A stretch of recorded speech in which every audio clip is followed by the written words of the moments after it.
لا إله إلا الله الله أكبر محمد رسول الله يا حبيب الله أعوذ بالله من الشيطان الرجيم.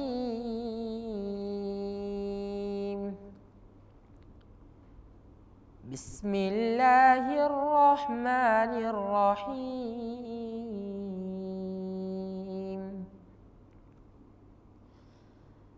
والصافات صفا فالزاجرات زجرا فالتاليات ذكرا إن إلهكم لواحد رب السماوات والأرض وما بينهما ورب المشارق إنا زينا السماء الدنيا بزينة الكواكب وحفظا من كل شيطان مارد لا يسمعون إلى الملأ الأعلى ويقذفون من كل جانب دحورا ولهم عذاب واصب إلا من خطف الخطفة فأتبعه شهاب ثاقب فاستفتهم أهم أشد خلقا أم من خلقنا إنا خلقناهم من طين لازب بل عجبت ويسخرون وإذا ذكروا لا يذكرون وإذا رأوا آية يستسخرون وقالوا إن هذا إلا سحر مبين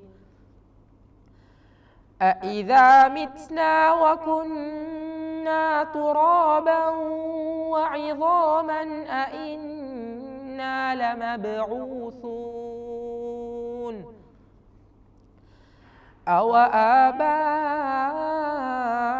الأولون قل نعم وأنتم داخرون فإنما هي زجرة واحدة فإذا هم ينظرون وقالوا يا ويلنا هذا يوم الدين هذا يوم الفصل الذي كنتم به تكذبون احشروا الذين ظلموا وأزواجهم وما كانوا يعبدون من دون الله فاهدوهم إلى صراط الجحيم وقفوهم إنهم مسؤولون ما لكم لا تناصرون بل هم اليوم مستسلمون وأقبل بعضهم على بعض يتساءلون قالوا إنكم كنتم تأتوننا عن اليمين قالوا بل لم تكونوا مؤمنين وما كان لنا عليكم من سلطان بل كنتم قوما طاغين وما كان لنا عليكم من سلطان بل كنتم قوما طاغين فحق علينا قول ربنا إنا لذائقون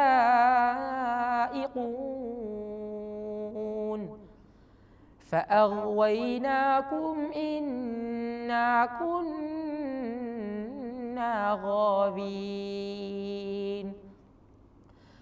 فإنهم يومئذ في العذاب مشتركون إنا كذلك نفعل بالمجرمين إنهم كانوا إذا قيل لهم لا إله إلا الله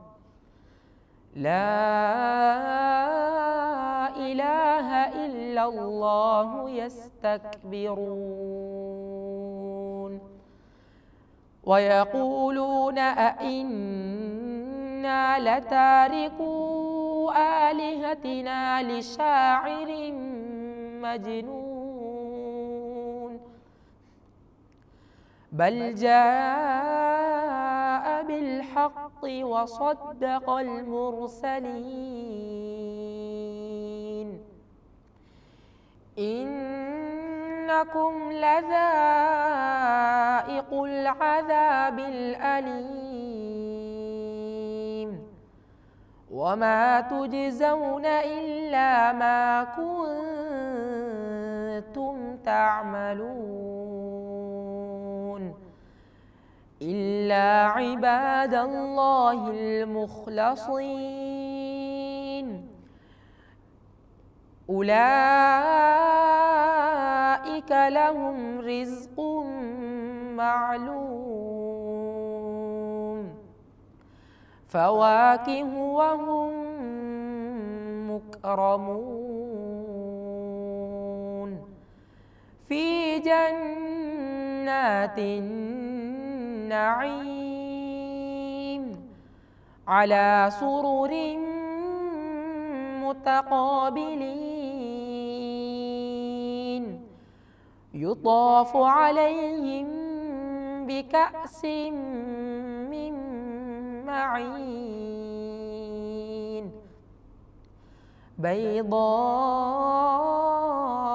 لذة للشاربين لا فيها غول ولا هم عنها ينزفون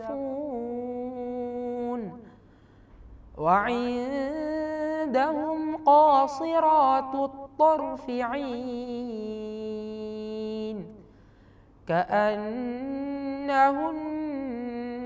بيض مكنون فأقبل بعضهم على بعض يتساءلون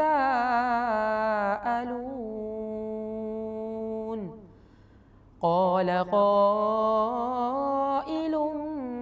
منهم إني كان لي قرين يقول أئنك لمن المصدقين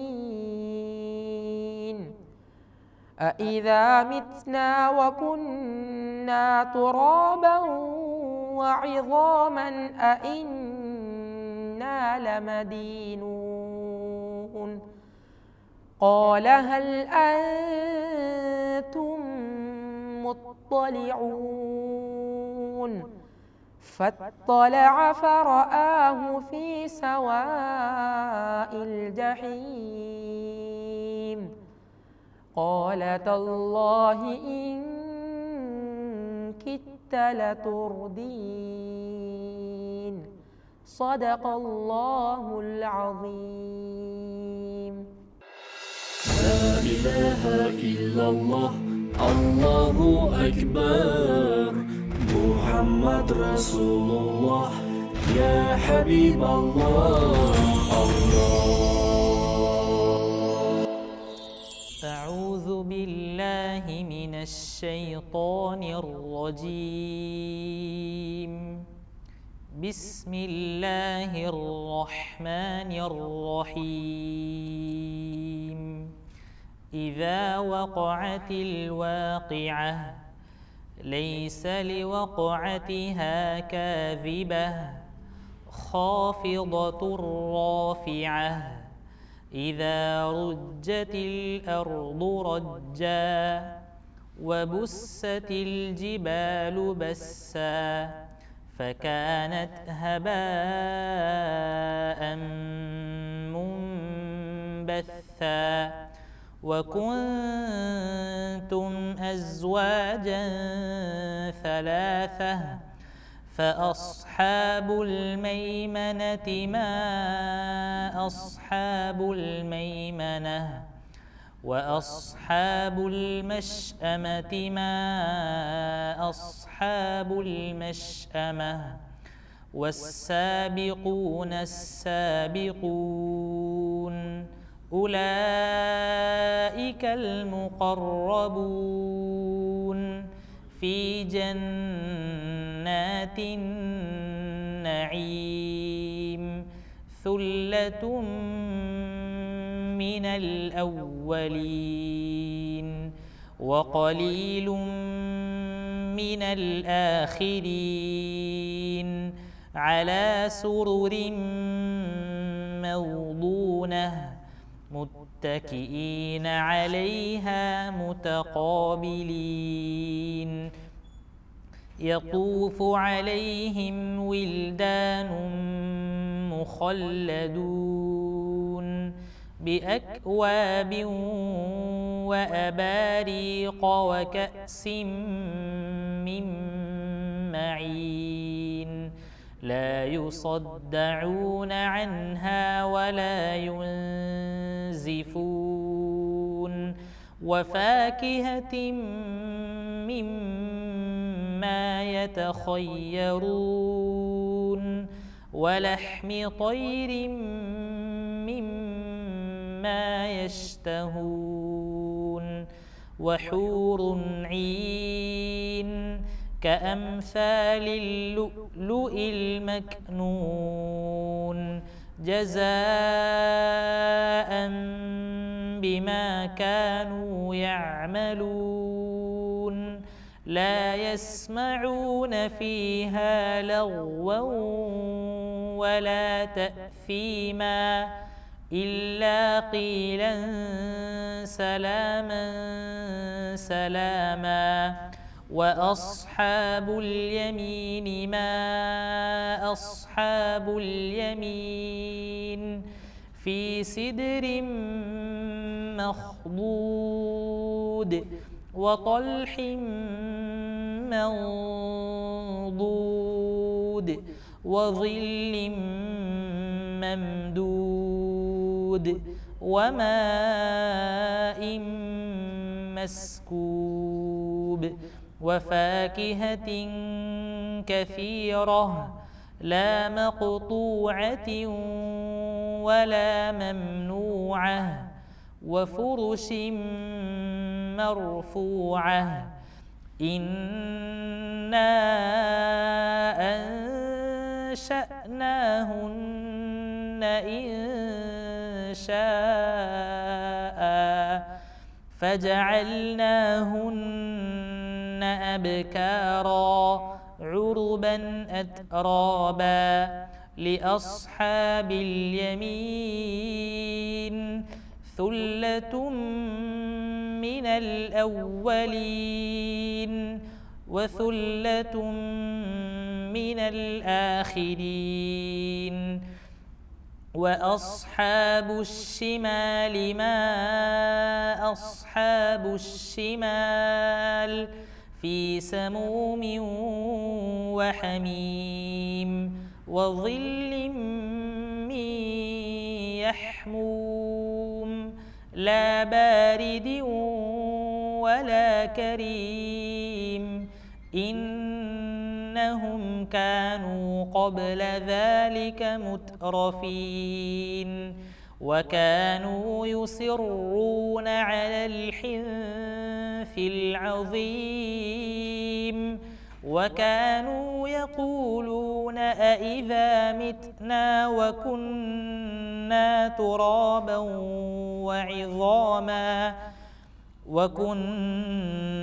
ترابا وعظاما أإنا لمبعوثون أو آباؤنا الأولون قل إن الأولين والآخرين لمجموعون إلى ميقات يوم معلوم ثم إنكم أيها الضالون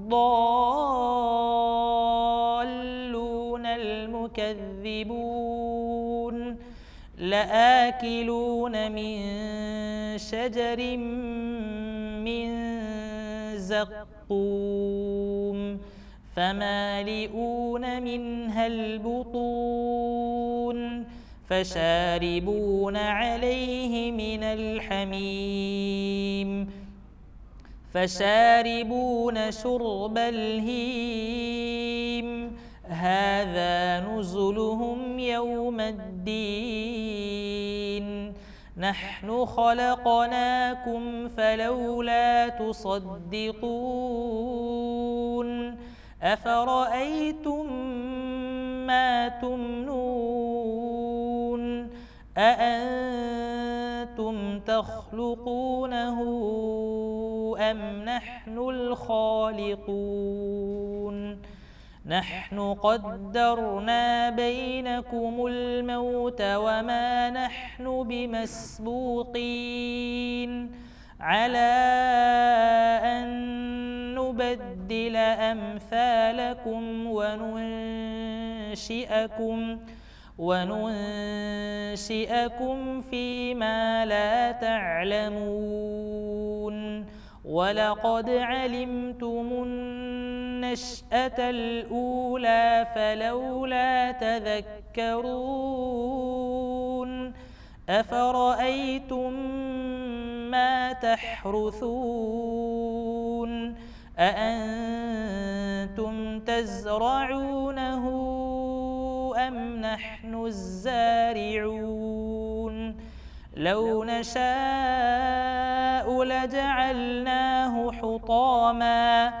لجعلناه حطاما فظلتم تفكهون إنا لمغرمون بل نحن محرومون أفرأيتم الماء الذي تشربون أأنتم أنزلتموه من المزن أم نحن المنزلون لو نشاء جعلناه أجاجا فلولا تشكرون أفرأيتم النار التي تورون أأنتم أنشأتم شجرتها أم نحن المنشئون نحن جعلناها تذكرة ومتاعا للمقوين فسبح باسم ربك العظيم فلا أقسم بمواقع النجوم وإنه لقسم لو تعلمون عظيم إنه لقرآن كريم في كتاب مكنون لا يمسه إلا المطهرون تنزيل من رب العالمين أفبهذا الحديث أنتم مدهنون وتجعلون رزقكم أنكم تكذبون فلولا إذا بلغت الحلقوم وأنتم حينئذ تنظرون ونحن أقرب إليه منكم ولكن لا تبصرون صدق الله العظيم. لا إله إلا الله الله أكبر محمد رسول الله يا حبيب الله بسم الله الرحمن الرحيم الحمد لله وزير العلم وسيء الحلم كثير الغفران جميل الثناء جزيل العطاء عليم السلطان شديد العقاب سريع الحساب عليم الإحسان أشهد أن لا إله إلا الله وأشهد أن سيدنا ونبينا ومولانا محمد وعلى آله وأصحابه وأتباعه أجمعين أما بعد فقد قال الله سبحانه وتعالى في محكمه التنزيل بعد أعوذ بالله من الشيطان الرجيم بسم الله الرحمن الرحيم ألف لام ميم ذلك الكتاب لا ريب فيه هدى للمتقين. السلام عليكم ورحمة الله وبركاته.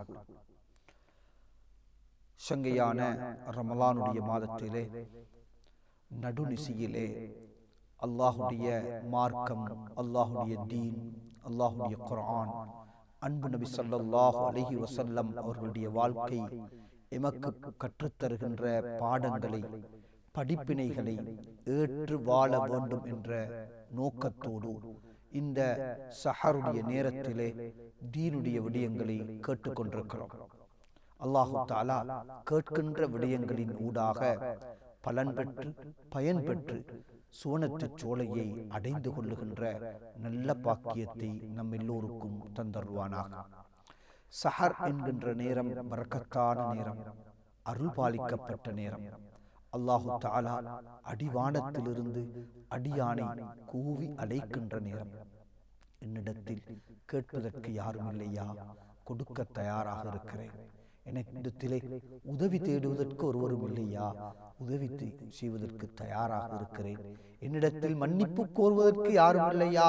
நான் மன்னிப்பு கொடுக்க தயாராக இருக்கிறேன் என்று எம்மை படைத்த ரப்பு அல்லாஹ் அடிவானத்திலிருந்து என்னோடும் உங்களோடும் பேசுகின்ற நேரத்திலே இருக்கிறோம். அல்லாஹு தஆலா நாங்கள் பேசுகின்ற கேட்கின்ற விடயங்களுக்கு அல்லாஹ் அவனுடைய அழைப்பில் பதிலாக தந்து எங்களுக்கு அருளையும் அன்பையும் சொலிந்து அவனுடைய அருள் பெரும் சுவனத்திலே எம் எல்லோரையும் சேர்த்தரல வேண்டும் என்று பிரார்த்திப்போம்.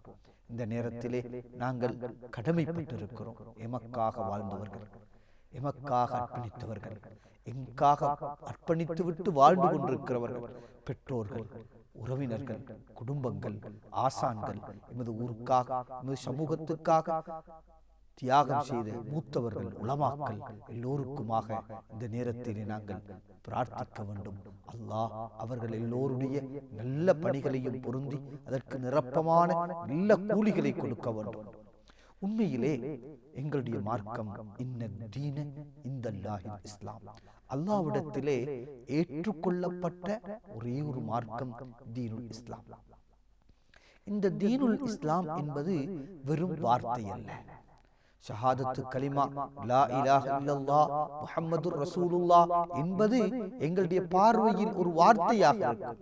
ஆனால் இது வெறும் வார்த்தை அல்ல, இது ஒரு வாழ்க்கை. இது ஒரு வாழ்க்கை, இது ஒரு அற்புதமான வாழ்க்கை. அன்பு நபி ஸல்லல்லாஹு அலைஹி வஸல்லம் அவர்களுடைய சொல்லும் செயலும் அங்கீகாரமும் நாங்கள் ஹதீஸ் என்று சொல்லுகிறோம். அது வெறும் வார்த்தைகள் அல்ல, அது ஒரு மனிதனுடைய வாழ்க்கைக்கான வழிகாட்டல்கள், வாழ்வதற்கான வழிமுறைகள், எங்களுக்கு தருகின்ற மிக பெரும் கவுன்சிலிங், மோரல் காண எங்களுக்கான வழிகாட்டல்கள்.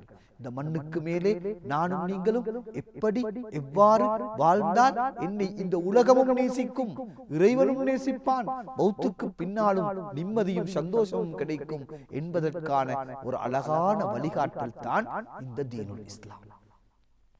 இந்த தீனுல் இஸ்லாத்தை யார் தன்னுடைய வாழ்வாக எடுத்துக் கொள்கிறார்கள், அதைத்தான் குர்ஆன் சொல்லுகிறது, உதுஹுலு ஃபிஸ்ஸில்மி காஃபா. இந்த மார்க்கத்தில், இந்த தீனில், இந்த இஸ்லாத்தில் முழுமையாக நுழைந்து விடுங்கள், முழுமையாக நுழைந்து விடுங்கள். இஸ்லாத்திலே நாங்கள் இஸ்லாத்தை பார்க்கின்ற போது அங்கே ஈமானியாத் என்ற ஒரு பகுதி இருக்கிறது, நம்பிக்கை சார்ந்த பகுதிகள், அது நம்பிக்கையோடு தொடர்பானவைகள். இன்னும் ஒரு பகுதி இருக்கிறது இபாதா, வணக்க வழிபாடுகளோடு சார்ந்த அம்சங்கள். இன்னும் ஒன்று இருக்கிறது முஆமலா, கொடுக்கல் வாங்கலோடு தொடர்பான அம்சங்கள். அடுத்த ஒரு பகுதி இருக்கிறது ஜினாயாத், ஹுதூதாத், குற்றங்கள், தண்டனைகள் என்கின்ற பகுதி ஒன்று இருக்கிறது. அடுத்த பக்கத்திலே முனாகஹாத், முஆஷராத், திருமணமும் குடும்ப வாழ்க்கையும் என்கின்ற ஒரு பகுதி இருக்கிறது. இவைகள் எல்லாவற்றுக்கும் அடுத்த கட்டமே அஹ்லாக் என்ற ஒரு பகுதி இருக்கிறது.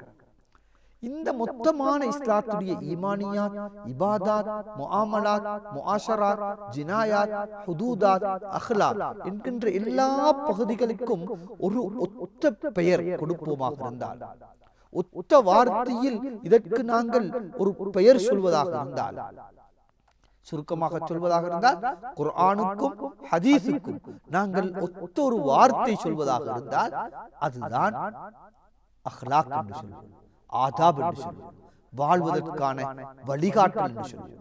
இறை நம்பிக்கை, ஈமான் எங்களுக்கு தரப்போவது ஒரு மனிதனை மனிதனாக வாழ வைக்கிறது. மனிதனை மனிதனாக வாழ்வதற்கான வழிகளை ஈமான் சொல்லித் தருகிறது.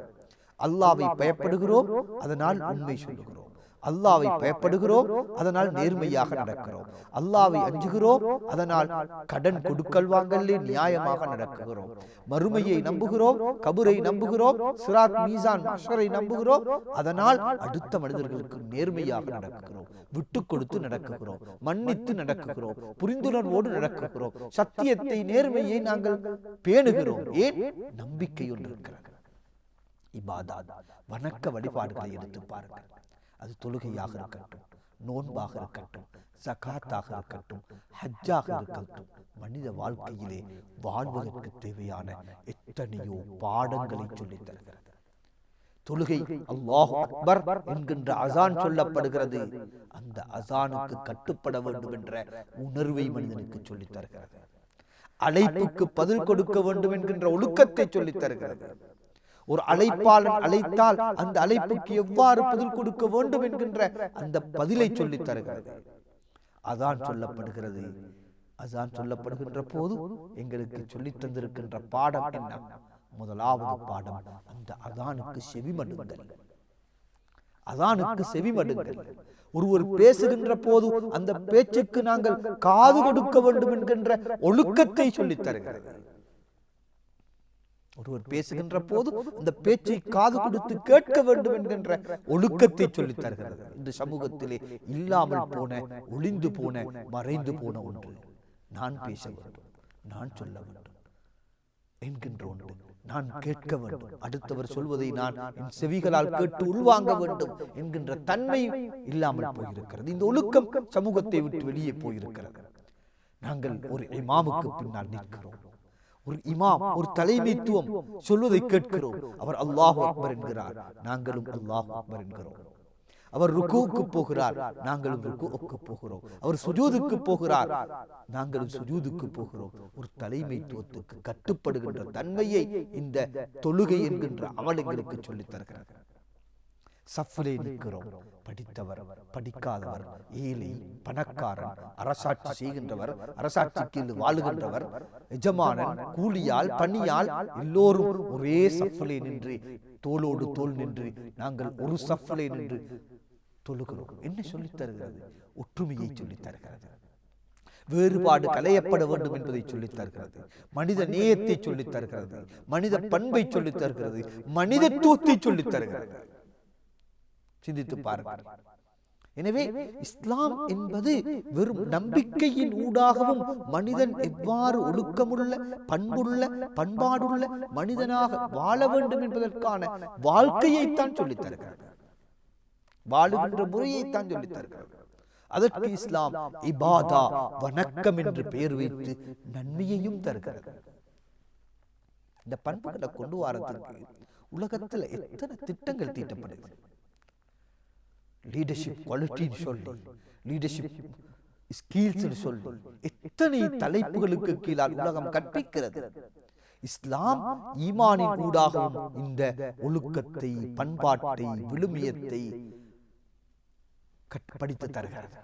இபாதா என்கின்ற வணக்கத்தின் ஊடாகவும் இஸ்லாம் இந்த ஒழுக்கம், பண்பாட்டை சொல்லித் தருகிறது. தொழுகையை நாங்கள் இமாமுக்கு கட்டுப்பட்டோம், ஒன்றாக இருந்தோம், ஒன்றாக தொழுதோம், எல்லோரும் சேர்ந்து சலாம் கொடுத்தோம், ஒருவருக்கொருவர் முசாஃபஹா செய்தோம், ஒருவருக்கொருவர் கட்டித்தழுவி முஆனகா செய்தோம். இது எத்தனை பண்பாடுகளை, ஒழுக்கங்களை, விழுமியங்களை மனிதனுக்கு சொல்லித் தருகிறது. இமாம் பிழை விட்டார், என்ன செய்ய வேண்டும்? எவ்வாறு அதை அந்த பிழையை சுற்றி காட்ட வேண்டும்? தொழுகையின் பாடமாக இருக்கிறது. இமாம் தவறு செய்து விட்டார், தொழுகையிலே ஒரு ரக்அத்தை விட்டு விட்டார், என்ன செய்ய வேண்டும்? இந்த ஒவ்வொரு விடயங்களும் மனிதனுக்குள்ளே எத்தனையோ இந்த வாழ்க்கைக்கு தேவையான ஒரு ஊருடைய தலைமைத்துவத்துக்கு எவ்வாறு கட்டுப்பட வேண்டும், ஒரு பாடசாலையுடைய தலைமைத்துவத்துக்கு எவ்வாறு கட்டுப்பட வேண்டும், ஒரு கம்பெனியில வேலை செய்கிறவர் அங்க எப்படி ஒரு லீடர்ஷிப் கீழே இருக்க வேண்டும், இந்த ஒழுக்கங்களை எல்லாம் தொழுகை என்கின்ற ஒரு வணக்கத்தின் ஊடாக இஸ்லாம் கற்றுத்தருகிறது. சும்மா யோசித்து பாருங்க. ஒரு இடத்துல நிக்கிறதுக்கு பழக்கிறதுக்கு எவ்வளவு கஷ்டம். ஒரு இடத்துல, ஒரு சபையில நிற்பதற்கு பழக்குவது எவ்வளவு கஷ்டம். ஸல்லல்லாஹு அலைஹி வஸல்லம் அடியானுக்கு சொல்லி தந்திருக்கின்ற அந்த சஃப் என்கின்ற தொழுகையிலே எவ்வாறு சஃப்லே நிற்க வேண்டும் என்கின்ற ஒழுங்கு உலகத்திலே எங்கு போனாலும் ஒரு முஸ்லிம் எவ்வாறு நிற்க வேண்டும் என்பதற்கான பாடத்தை சொல்லிக் கொடுக்கிறது. இதுதான் ஒழுக்கம். இப்படி தொழுகையிலே பல ஒழுக்கங்கள். நோன்பை எடுத்துக் கொள்ளுங்கள். இந்த உலகத்திலே நான் என்று வாழுகின்ற சமூகத்திலே, எனக்குத்தான் என்கின்ற வாழுகின்ற சமூகத்திலே பலரும் பசியோடு, பட்டினியோடு, உண்ண உணவில்லாமல் பாதையின் நெடுவிலும், அல்லாஹ் பாதுகாக்க வேண்டும், சில இடங்களுக்கு போகின்ற போது இரத்த கண்ணீர் வடிக்க வேண்டி இருக்கிறது. பாதையிலே இருக்கின்ற மிருகங்களுக்கு வைக்கின்ற உண்ண முடியாமல் வீட்டிலே ஒதுக்கிவிட்டு பாதையோரத்திலே மிருகங்களுக்கு போட்டுவிட்டு போகின்ற உணவை எடுத்து பக்கத்திலே இருக்கின்றவர் சாப்பிடுகின்ற காட்சியை காண கிடைக்கிறது. காரணம் என்ன? பல இடங்களிலே உணவில்லாமல் பசியிலே வறண்டு போய் மயக்கத்திலே விழுந்திருக்கின்ற காட்சிகள் காண கிடைக்கிறது. காரணம் என்ன? அடுத்த மனிதனின் பசியை உணர்வதில்லை. அதே நேரம் ஆயிரக்கணக்கான, லட்சக்கணக்கான ரூபாய்களை செலவிட்டு உணவை கொண்டு வந்து ஒரு பகுதியை சாப்பிட்டு விட்டு குப்பையிலே போடுகின்ற ஒரு சமூகம் இருக்கிறது. குப்பைக்கு கொட்டுகின்ற ஒரு சமூகம் இருக்கிறது. ஆனால் இஸ்லாம் நோன்பு என்கின்ற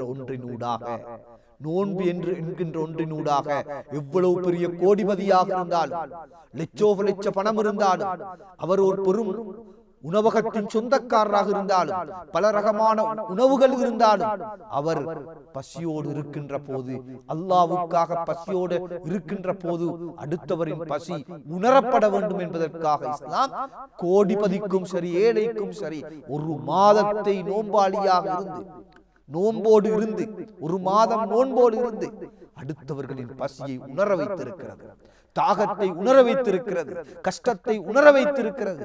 இது உலகத்துக்கு சொல்லித் தருகின்ற மிக பெரும் ஒழுக்கவியல் பண்பு. அடுத்த மனிதர்களின் கஷ்டங்களை உணர்தல், அடுத்த மனிதர்களின் தேவைகளை உணர்தல், அடுத்த மனிதனின் பசியை தாகத்தை உணர்தல். உணர்வது மாத்திரமல்ல, அதற்காக கொடுப்பதன் ஊடாக கிடைக்கின்ற பாக்கியங்களை குர்ஆனும் சுன்னாவும் அடுக்கிக் கொண்டே போகிறது. வரலாற்றிலே ஸல்லல்லாஹு அலைஹி வஸல்லம் கொடுத்துதவிய பகுதிகள் எல்லாம் சொல்லிக்கொண்டே போகிறது. ஸல்லல்லாஹு அலைஹி வஸல்லம் அவர்களுடைய காலத்தில் எத்தனை சரித்திரங்கள். பசியோடு இருக்கின்ற போது சமைத்த உணவு கொஞ்சம் இருக்கிறது, விருந்தாளி வருகிறார் வீட்டுக்கு, வீட்டிலே இருக்கின்ற அந்த எரிந்து கொண்டிருக்கின்ற லாம்பை, எரிந்து கொண்டிருக்கின்ற அந்த விளக்கை அணைத்து விட்டு விருந்தாளிக்கு சாப்பாடு கொடுக்கிறார். வீட்டில் இருந்தது கொஞ்சம் உணவு, அதை கூட விருந்தாளிக்கு கொடுத்துட்டு லாம்பு வெளிச்சம் இருந்தா, மின் வெளிச்சம் இருந்தா என்ன நடக்கும்? இவர் சாப்பிடலன்றது விளங்கும். அது கூட விளங்காமல் வந்த விருந்தாளி கூட நோவும் எனக்கு தந்து விட்டு அவர்கள் பசியில் இருக்கிறார்களே என்று நினைக்காமல் இருக்க வேண்டும் என்று அவர்களுக்கு கொடுத்தவர்கள் விருந்தாளிக்கு கொடுத்த வரலாற்றை இஸ்லாம் பேசுகிறது என்றால் இதற்கான காரணம் என்ன? அடுத்தவர்களின் பசியை உணர்ந்திருக்கிறார்கள், அடுத்தவர்களின் தாகத்தை உணர்ந்திருக்கிறார்கள், அடுத்தவர்களின் கஷ்டத்தை உணர்ந்திருக்கிறார்கள்.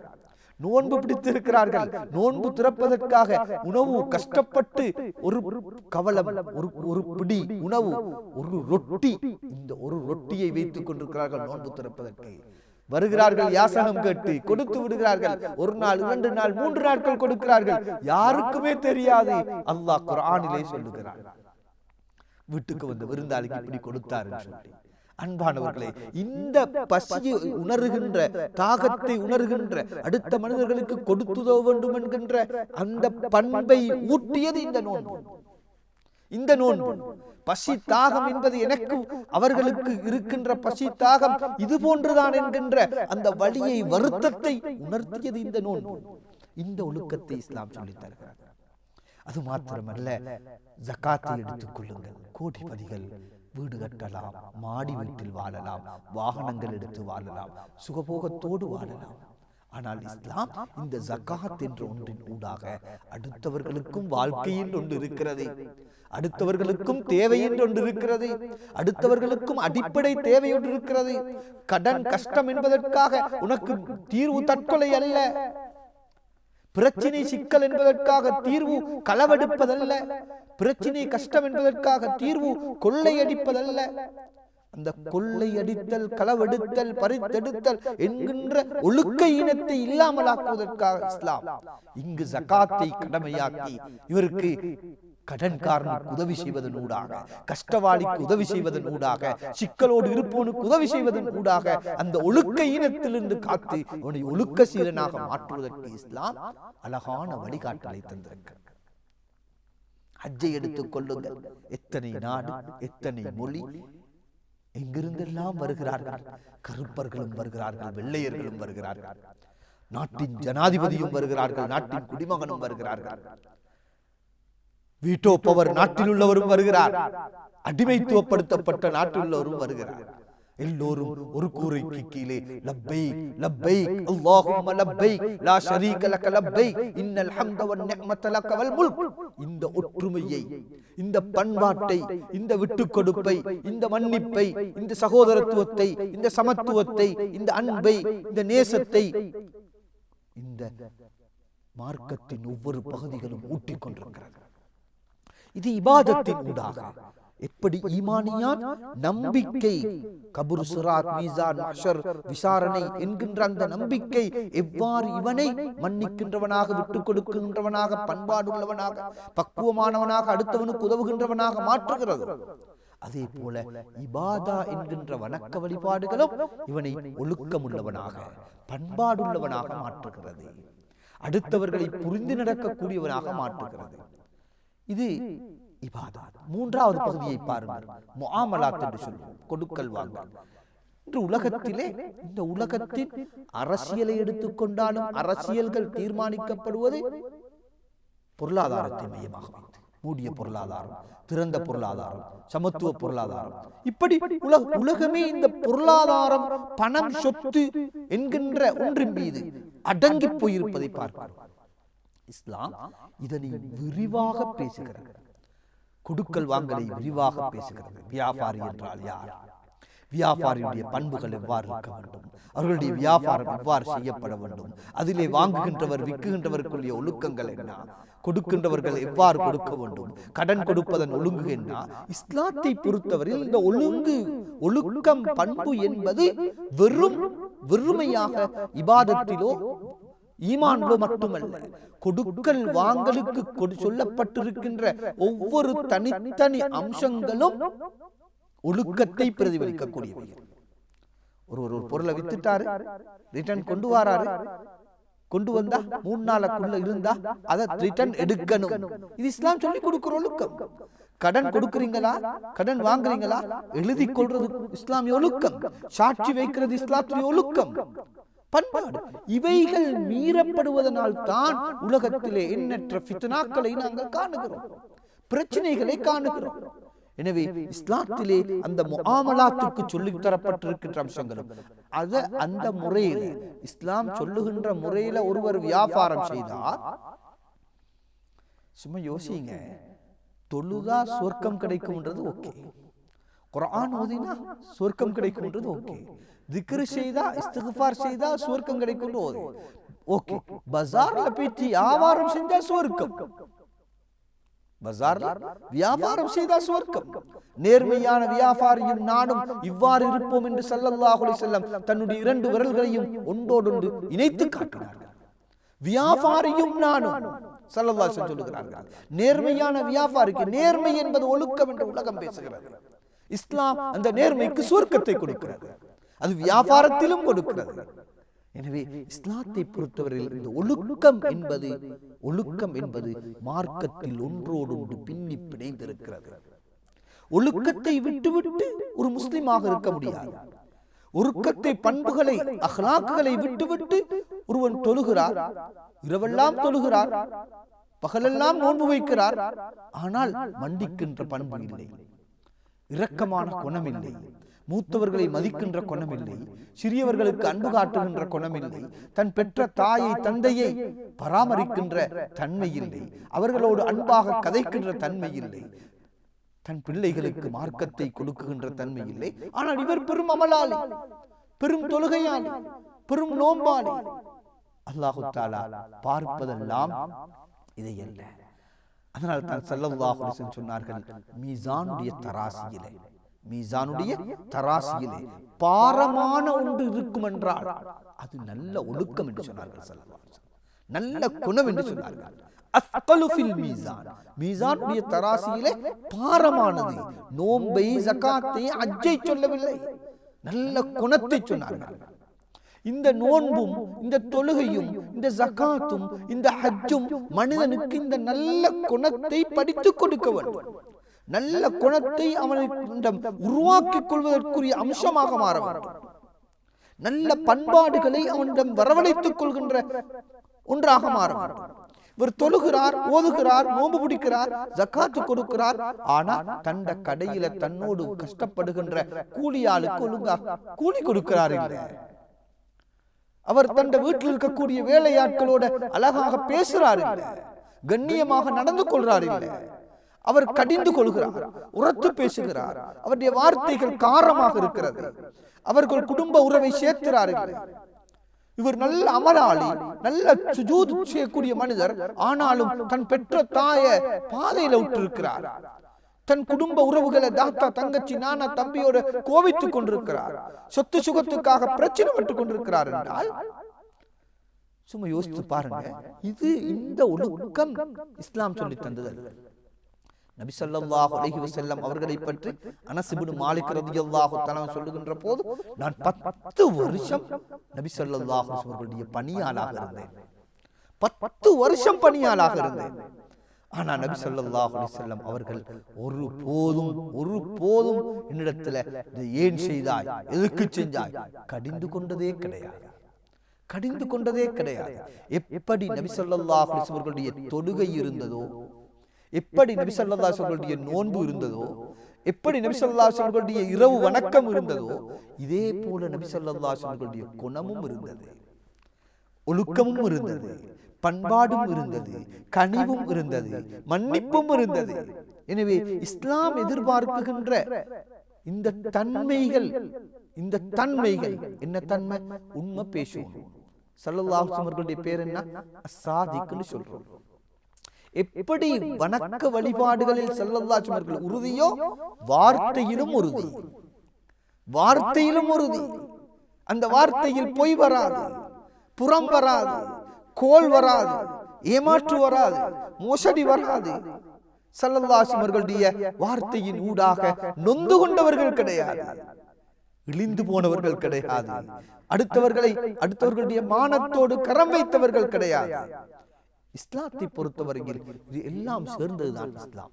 அல்லாஹ் குர்ஆன்ல நபியை பத்தி சொல்ற நேரத்தில் அல்லாஹ் சொல்றான், நபியே உங்கள்கிட்ட மட்டும் இந்த நல்ல குணம் இல்லைன்னு இருந்திருந்தா மக்களை அரவணைச்சு கொள்கின்ற, மக்களோடு சேர்ந்து போகின்ற, மக்களோடு இணைந்து வாழுகின்ற, மக்களை நேசிக்கின்ற, மக்களுக்கு கொடுத்துதவுகின்ற, மக்களோடு பணிவாக நடந்து கொள்கின்ற இந்த தன்மை மட்டும் உங்கள்கிட்ட இல்லாட்டி அவர்கள் உங்களை விட்டு ஓடி இருப்பார்கள், விரண்டோடி இருப்பார்கள், உங்கள்கிட்ட வந்திருக்க மாட்டாங்க, உங்களோட மார்க்கத்தை எடுத்துக்கொண்டிருக்க மாட்டாங்க. ஸல்லல்லாஹு அலைஹி வஸல்லம் அவர்கள் கொண்டு வந்த மார்க்கத்தை அவர்கள் அணிகலனாக எடுத்துக்கொண்டதற்கு காரணம் ஸல்லல்லாஹு அலைஹி அவர்களுடைய வாழ்க்கையில் வெளிப்பட்ட, அல்லாஹ் சொல்றானே உஸ்வா ஹஸனா இருக்குதுன்னு சொல்லி, வ இன்னக லஅலா குலுகின் அதீம் என்று சொல்றானே. மகத்தான குணம், மகத்தான அந்த பண்பு, இரக்கமான குணம். ஏல புள்ள உம்மா இல்லேன்னு அழுது கொண்டிருக்குது, அந்த புள்ளட தலையை தடாவி, அந்த புள்ளக்கு நான் உனக்கு வாப்பாவாக இருக்கிறேன், ஆயிஷா உம்மாவாக இருக்கிறா, அழாத வாப்பா இந்த கண்ணை துடைச்சு உடுகின்ற அந்த இரக்கம் இருந்தது ஸல்லல்லாஹு அலைஹி வஸல்லம் உள்ளத்துல. அந்த இரக்கம் இருந்தது ஸல்லல்லாஹு அலைஹி வஸல்லம் உள்ளத்துல, அந்த கருணை இருந்தது ஸல்லல்லாஹு அலைஹி வஸல்லம் உள்ளத்துல. அந்த ஸல்லல்லாஹு அலைஹி வஸல்லம் ஏழைகளை, ஹஜ்ரத் பிலால் ஹபஷி ரலியல்லாஹு அன்ஹு அவர்களை எவ்வாறு நபி அவர்கள் நேசித்தார்கள்.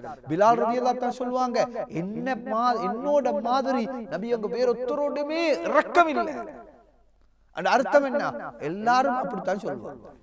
நபி அவங்க அப்படி வேறுபாடு காட்டாம ஒரு ஹபஷியை, ஒரு நீக்ரோவே, அடிமையே, இவரோட நான் இருக்கணுமா, நான் யாரு, இவர் யாரு, இந்த தன்மை இருக்கல்ல. எனவே இஸ்லாத்தை பொறுத்தவரையில இஸ்லாம் அழகான ஒழுக்கத்தை போதிக்கிறது. இஸ்லாம் எங்களுக்கு சொல்லுது, அத்திபு அவுலாதக்கும், உங்களோட பிள்ளைகளுக்கு ஒழுக்கத்தை போதிங்க, பண்பை போதிங்க. நபி சொன்னாங்க, இன்னமா புஇஸ்து லிஉத்தம்மிம மகாரிமல் அக்லாக், கண்ணியமான குணங்களை இந்த உலகத்துல நிலைநாட்டுறதுக்காகத்தான் நான் அனுப்பப்பட்டிருக்கிறேன். நபி அவங்க சொல்ல, நான் இபாதத்துக்கு ஒரு பூமியை உருவாக்கணும் சொல்லி. நபியுடைய ஆசன்னா இன்னமா புஇஸ்து லிஉத்தம்மிம மகாரிமல் அக்லாக், நல்ல குணத்தை இந்த பூமியில விதைக்கணும். என்ன குணம்? இப்ப யோசிங்க. நாங்க ஒவ்வொருத்தரும் சங்கையான ரமலானுடைய மாதத்தில் இருக்கிறோம், சஹருடைய நேரத்தில் இருக்கிறோம். இஸ்லாம் படித்து தந்த நல்ல குணங்கள், நல்ல ஒழுக்கங்கள், நல்ல பண்பாடுகள் எங்கள்கிட்ட இருக்குதா? நாங்க எந்த அளவுக்கு அடுத்தவங்களை நேசிக்கிறோம்? எங்கள்கிட்ட அடுத்தவங்களை பற்றி கெட்ட எண்ணம் வருகுதா? அன்பு நபி ஸல்லல்லாஹு அலைஹி வஸல்லம் வந்து சொல்றாங்க, இன்னால் இப்படி. நபி அவங்க சொன்னாங்க, நான் எல்லாரையும் நல்லவர்களாக பார்க்க விரும்புறேன், என்னட்ட யாரை பற்றியும் சொல்லவானா. நாங்க என்ன சொல்றோம்? என்னட்ட அவர் எப்படி, இவர் எப்படி, அவரை பத்தி சொல்லுங்க, இவரை பத்தி சொல்லுங்க, 10 பேரை பத்தி தேடி உள்ளத்தை வைக்கிறது எங்களுக்கு சந்தோஷமாக இருக்குது. ஆனா அன்பு நபி ஸல்லல்லாஹு அலைஹி வஸல்லம் சொல்றாங்க, நீங்க என்னட்ட யாரை பத்தியும் சொல்லவானா, நான் எல்லார பத்தியும் நல்ல எண்ணத்தோட எல்லாரையும் பார்க்கணும்னு விரும்புறேன். இப்ப யோசிச்சு பாருங்க, எங்கட குணத்தையும் ஸல்லல்லாஹு அலைஹி வஸல்லம் குணத்தையும் யோசித்து பாருங்க, எங்கட பண்பாட்டையும் அடுத்தவர்களுடைய பண்பாட்டையும் யோசித்து பாருங்க. நான் பல போது சொல்லுகின்ற ஒரு உதாரணம் தான். நன்றாக ஞாபகம் வைத்துக்கோங்க. ஒரு நல்ல மனிதர், தக்குவா உள்ள மனிதர், இறையச்சம் உள்ள ஒரு மனிதர் தஹஜ்ஜத்தில் எழும்புகிறார். எவ்வளவு பெரிய பாக்கியம்! தஹஜ்ஜத்துடைய பாக்கியத்தை தனியாக படித்து பாருங்கள், ருசித்து பார்க்க முடியும். தஹஜ்ஜத் தொழுகிறார். தஹஜ்ஜத்தில் ஒரு மனிதன் விடுக்கின்ற ஒரு கண்ணீர் துளியுடைய பொறுமதியை யோசித்து பாருங்கள். நரகத்தின் நெருப்பையே அணைக்கும். தஹஜ்ஜத்ல எழும்பி அல்லாஹ் அழுது துஆ கேட்கிறார். தஹஜ்ஜத் தொழுதார், துஆ கேட்டார், தஹஜ்ஜத்துல குர்ஆன் ஓதினார், அஸான் சொல்லப்படுகிறது, அல்லாஹ் அக்பர் என்ற அஸான் சொல்லப்படுது. வீட்டு விட்டு வெளியே போறார். இவர் வீட்டுக்கு போற நேரம் தன்னை கையில மனைவி என்ன செய்யறா, அன்றைய நாளுடைய குப்பையை கொடுத்து அனுப்புறா, போட்டுட்டு போங்க. தஹஜ்ஜத் தொழுத மனிதர், துஆ கேட்ட மனிதர், குர்ஆன் ஓதிய மனிதர், அதானுக்கு பதிலளிக்க போன மனிதர் போற நேரம் கையில குப்பை எடுத்துக்கொண்டு ரோட்ல போறாரு. ஒரு இடத்துல போட்டுட்டு போயிட்டார். அங்க போனார், இமாம் ஜமாத்தோடு தொழுதார், திக்ர் வச்சார், ஓதினார், பல நல்ல அமால்கள்ல ஈடுபட்டுட்டு ரிட்டர்ன்ல வாரார். ரிட்டர்ன் வார நேரத்துல இவர் கொண்டு போய் போட்ட அந்த குப்பைய பாதையில் இருந்த அந்த மிருகங்கள் சிதறி போட்டு இருக்குது, ரோட்டெல்லாம் அசிங்கப்படுத்தி வச்சிருக்குது. இப்ப யோசிச்சு பாருங்க, இவருடைய இபாதத்தையும் அமலையும் யோசித்து பாருங்க. இவருடைய இபாதத் வணக்க வழிபாடுகளையும் செயல் அன்றாட செயலையும் யோசித்து பாருங்க. இஸ்லாம் சொல்லுது, எப்படி ஒரு மனிதன் அல்லாஹ்வோடு நெருக்கமாக இருக்கிறானோ, அல்லாஹ்வோடு தொடர்பாக இருக்கிறானோ, இவனுடைய வாழ்க்கையின் பண்பாடுகளும் தொழாத, ஓதாத, நோன்பு பிடிக்காத, ஜகாத்து கொடுக்காத, பக்குவம் இல்லாத மனிதர்கள் 1000 செய்வார்கள், 1000 செய்வார்கள், பிழைகள் 1000 சொல்வார்கள். ஆனால் அந்த பிழையையும் இந்த பிழையையும் ஒப்பிட்டு பார்ப்பதல்ல. ஆனால் ஒரு முஃமினை பொறுத்தவரையில் அவர் எவ்வாறு அல்லாஹ்வோடு தொடர்பாக இருக்கிறாரோ அதே போல அடுத்த மனிதர்களுடைய ஹக்குகளுடைய விடயத்திலையும் பண்பாட்டோட ஒழுக்கத்தோடு நடந்து கொள்ள வேண்டும். அது பாதையில போறதாக இருந்தாலும் சரி, வாகனம் ஓட்டுறதாக இருந்தாலும் சரி, பேசுற வார்த்தைகளாக இருக்கிறாலும் சரி, இங்கிதமாக நடந்து கொள்கின்ற முறைகளாக இருந்தாலும் சரி, விட்டு கொடுப்பதாக இருந்தாலும் சரி, மன்னிப்பதாக இருந்தாலும் சரி, சகோதரத்துவ பாசத்தோடு நடந்து கொள்வதாக இருந்தாலும் சரி, சலாம் சொல்வதாக இருந்தாலும் சரி, முசாஃபஹா செய்வதாக இருந்தாலும் சரி, முஆனகா செய்வதாக இருந்தாலும் சரி, எல்லோரும் தெரிந்தவர்கள், தெரியாதவர்கள், அறிந்தவர்கள், அறியாதவர்கள், ஏழைகள், பணக்காரர்கள், இந்த வேறுபாடுகள் களையப்பட்டு சமூகத்திலே இந்த பண்பாடுகள் விதைக்கப்பட வேண்டும். எல்லோருக்கும் விட்டு கொடுக்க வேண்டும், எல்லோருக்கும் மன்னிக்க வேண்டும். அது முஸ்லிம்களாக இருக்கலாம், சகோதர சமூகத்தை சேர்ந்தவர்களாக இருக்கலாம், எல்லோருக்கும் உதவி செய்ய வேண்டும், எல்லோரோடும் அன்பாக கதைக்க வேண்டும். இஸ்லாம் விதித்த வரையறைகளுக்குள்ளே எல்லா விதமான பண்பாட்டு ஒடுக்கங்களையும் அணிகலன்களாக ஆக்கிக் கொள்ள வேண்டும். சஹாபாக்களுக்கு இருந்த சிறப்பு இதுதான். நபி ஸல்லல்லாஹு அலைஹி வஸல்லம் என்னென்ன நல்ல பண்பாடுகளை அந்த சஹாபாக்களுக்கு சொல்லிக் கொடுத்தார்களோ, மா பஸக்து யமீனன் முன்சு அஸ்லம்து, நான் எப்ப இஸ்லாத்துக்கு வந்தேனோ அன்றையிலிருந்து நான் வலது பக்கத்தில் துப்பியது கிடையாது. வலது பக்கத்தில் துப்பக்கூடாது என்று அல்லாஹ்வுடைய ரசூல் ஸல்லல்லாஹு அலைஹி வஸல்லம் ஒழுக்கத்தை சொல்லிக் கொடுத்தார்கள். அதிலே பேணுதல் கொண்டார்கள். எவ்வாறு காலணி அணிய வேண்டும் என்று சொல்லிக் கொடுத்தார்கள், அதை அவ்வாறு பேணுதலாக நடந்து கொண்டார்கள். எனவே அன்பு சகோதரர்களே, சங்கையான ரமலானுடைய மாதம், இந்த ரமலானுடைய மாதத்திலே சஹருடைய நேரத்திலே இருக்கிறோம். நாங்கள் இந்த மார்க்கம் சொல்லி தந்த பாடங்களை, படிப்பினைகளை, வாழ்வியல் ஒழுக்கங்களை, வாழ்வியல் பண்பாடுகளை, நல்ல குணங்களை அணிகலன்களாக எடுத்து உண்மையான ஒரு முஸ்லிம் என்ற பெருமையோட முஸ்லிமீன், நான் ஒரு முஸ்லிம் என்கின்ற பெருமை எங்களுடைய வாழ்க்கையின் அம்சங்களோடு வர வேண்டும். வல்லவன் அல்லாஹ் முதலில் எனக்கும் உங்களுக்கும் இந்த நல்ல பண்பாடுகளை நிரப்பமாக தந்து ஒரு முன்மாதிரியான ஒரு முஸ்லிமாக ஆக்கியருவானாக. அனில் அல்ஹம்துலில்லாஹி ரப்பில் ஆலமீன். அஸ்ஸலாமு அலைக்கும் வரஹ்மத்துல்லாஹி வபரகாத்துஹு. لا إله إلا الله الله أكبر محمد رسول الله يا حبيب الله أعوذ بالله من الشيطان الرجيم. விரட்டறியப்பட்ட ஷைத்தானின் தீங்குகளை விட்டும் அல்லாஹ்விடம் பாதுகாவல் தேடுகின்றோம். بسم الله الرحمن الرحيم அளவற்ற அருளாளனும் நிகரில்லாத அன்புடையவனுமாகிய அல்லாஹ்வின் திருப்பெயரால் ஆரம்பிக்கின்றோம். القارعة திடுக்கிடச் செய்யும் நிகழ்ச்சி. ما القارعة திடுக்கிடச் செய்யும் நிகழ்ச்சி என்றால் என்ன? وما أدراك ما القارعة திடுக்கிடச் செய்யும் நிகழ்ச்சி என்னவென்று உமக்கு எது அறிவித்தது? يوم يكون الناس كالفراش المبثوث அந்த நாளில் சிதறடிக்கப்பட்ட ஈசல்களைப் போன்று மனிதர்கள் ஆகிவிடுவார்கள். وتكون الجبال كالعهن المنفوش மேலும் மலைகள் கொட்டப்பட்ட பஞ்சை போன்று ஆகிவிடும்.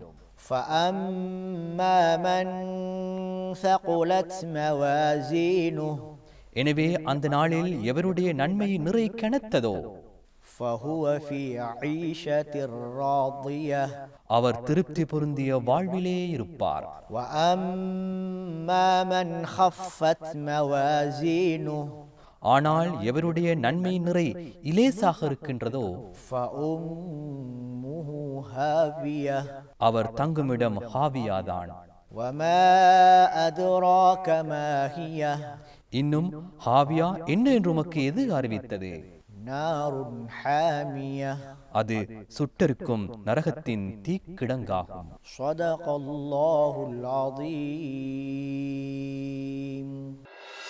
لا إله إلا الله الله أكبر محمد رسول الله يا حبيب الله الله